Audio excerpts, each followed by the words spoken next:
Programang ito ay rated SPG. Striktong patnubay at gabay ng magulang ang kailangan. Maaaring may masiselang tema, lengguwahe, karahasan, sexual, horror o droga na hindi angkop sa mga bata. Mga kapamilya, sinabi ni Mando kay Marites nang magkita umano sila ni Chief Espinas nang pumunta sila ng koreksyonal ay kahawig na kahawig ito ng nasa cartographic sketch na pinagawa ni Rigor. At nang nakaikwento rin nila ang mga ito ay may narinig siya sa babae na tumawag na pangalang Tanggol.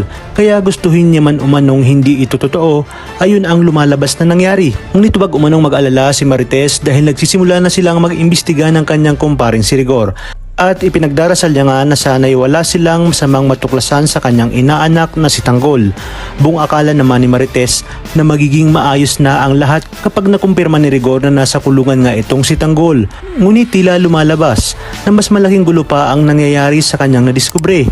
At mas malaking kapahamakan pa ang posibleng napasok ni Tanggol. Sa kabilang banda, pinuntahan ng buong tropa si Tanggol at tinamayan nila ito sa pagkawala ni Mokang. Sinabi nila na ramdam nila at alam nila kung ano ang pinagdadaanan ni Tanggol. At laging isipin ni Tanggol umano na naroon lamang sila. Sinabi ni Tanggol na wala ng kwenta ang buhay niya. Dahil ngayong patay na nga si Mokang wala na ring dahilan para mabuhay pa siya. Dagdag pa nga ni Tanggol na hindi matatapos to hanggat hindi niya naipaghihiganti si Mokang. At ang mga dapat nating abangan ngayong Huwebes. Sa pag-uusap ni Rigor at Mando ay sinabi ni Rigor na sa oras na mapatunayan niyang may kinalaman si Tanggol sa nangyaring kabulastugan sa koreksyonal ay hindi niya pa lalampasin ang kademonyohan ni Tanggol.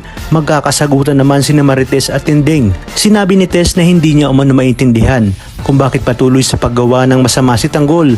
Kaya wag umanong kampihan ni Tinding itong si Tanggol. Dumipensa naman si Tinding at sinabi na kung mali daw ba umano na punuan niya ang pagmamahal at ang lahat ng pagkukulang nito kay Tanggol. Tuwang-tuwa naman si Olga dahil tiyak umanong si Ramon ang pagbibintangan ni Tanggol na siya ngang pumatay kay Mokang.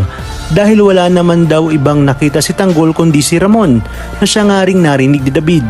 Kaya naman dito nalaman na ni David na si Olga ang siyang nakapatay kay Mokang. Kaya naman mga kapamilya, pagkatutukan natin ang mas kapanapanabik na tagpo dito lang sa pambansang teleserye ng Sambayanan, ang FPJ's Batang Quiapo.